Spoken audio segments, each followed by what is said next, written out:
Ano ba ang leverage trading? Yan, sa futures casino, yan po ang ginagamit. Ano?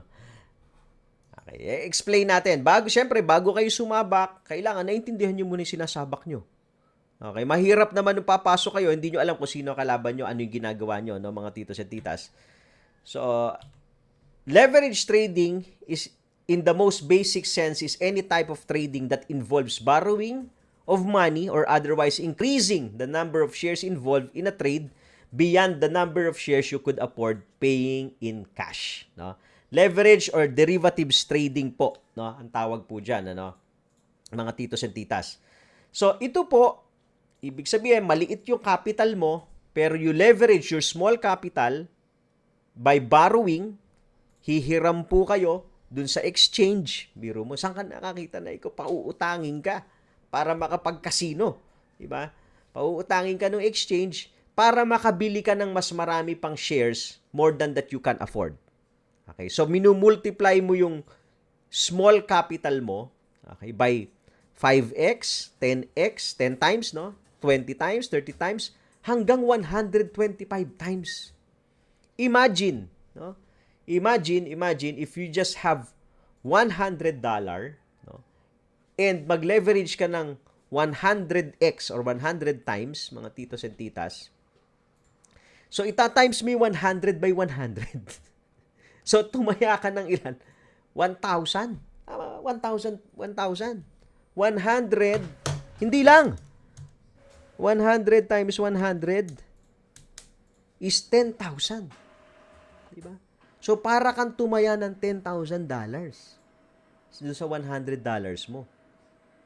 O, pagka 10x, yung $100 mo, times 10, para kang tumaya ng 1,000. Diba? Sa $100 lang, ha? So, yun yung power ng leverage. Yun yung power ng leverage. You're using other people's money para tumaya. Okay. Pero syempre, may risk po dyan. Ano? Mamaya didiscuss natin yun. Ano? So, leverage trading allows us to open a trading position with a broker using a small amount, okay, or with an exchange, no? Sa case po ng crypto, using a small amount of capital in order to make much larger position in the market. So, as explained, di ba? $100 times 10x, taya mo 1,000. Okay po, 'di ba? So pag umakyat yung market, mamaya tuturo ko na kung paano umaakyat yung market, ha. Common terminologies dito. Long. Pag narinig niyo po yung long, okay, ibig sabihin po you are buying, para kayong nagte-trade lang, parang bumibili lang kayo sa spot nito. Okay? Long is buying low and selling high, no? Mga titos and titas. And by the way, balikan lang natin yung futures, no, yung leverage trading. So ibig sabihin, ito pong yung futures trading po, ang binibili po natin dito is not the actual, ha. We are not buying the actual coin. For example, you want to trade Bitcoin sa futures, ang binibili niyo po are futures contract. Okay? Kaya po tawag diyan futures. Futures contract na naka-attach yung price sa price ng Bitcoin. Okay? So, you're not buying the actual Bitcoin. Kaya hindi mo pwedeng i-hodl. Hindi mo pwedeng hawakan yan at sasabihin mo, hindi, hold ko na lang to. Hindi po. Kasi hindi mo hawak yung totoong Bitcoin. Kontrata lang yun. Okay po? Kontrata lang yung hawak mo. Okay. So, pagka naglo-long po kayo, so para lang nasa spot yan. Okay? Pero pwede kang mag-leverage. Pwede kang tumaya ng 5x, 10x, 20x. No? So, pwede mong i-increase yung buying power mo pagka nasa futures ka. Futures trade, pag leverage trade ang gagawin mo. But the intention is to buy low. Pag umakyat, you're gonna sell. No? So similar sa spot. Short. No? Short selling is selling high and buying low. No? Okay. Ito po, wala sa spot yung shorting. Ibig sabihin po nito, no? Bibili kayo ng short contract pagka po ang basa mo sa market, basa mo sa Bitcoin, bababa. No? Bibili ka ng short contract, mag-short ka. Let's say, ang price ng Bitcoin, 21,700. Okay? Tapos nakikita mo based dun sa basa mo sa chart. Mamaya sa technical, sa skill set, ituturo ko sa inyo. Nakita mo, parang bababa ito sa 21,200. Diba? Sa spot, hindi ka kikita ron pagka bumaba. Dito, pwede ka mag-buy ng futures contract by selling high, so sell short ka, open short position, you're going to open a short position at 21,700 with the intention of closing your position, okay, of selling it. Closing means selling, diba? Selling, closing it, selling your futures contract at 21,200. Diba? So, yung spread na yon, yung 500, kita mo na yon plus the leverage. Plus the leverage, diba? So, sa futures, pwede kang kumita regardless kung ano yung market condition. Okay po, no? Kasi pagka sa spot, kumikita lang tayo, syempre, pag bull market. Pag bear market, mahirap kumita. Kasi, bakit?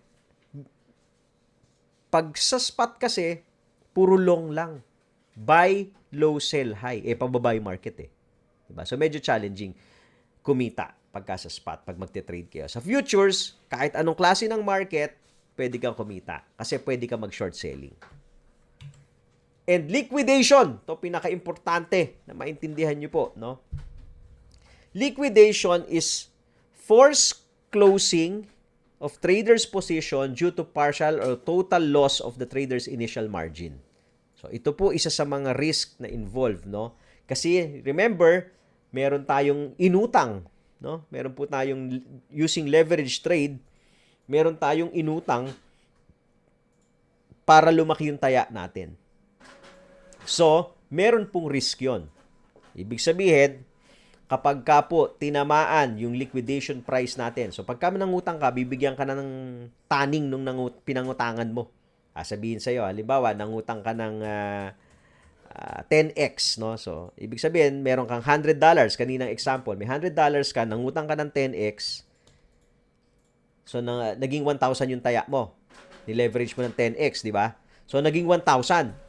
So, ang mangyayari po, mga titos and titas, yung 900, utang mo yun. Utang mo.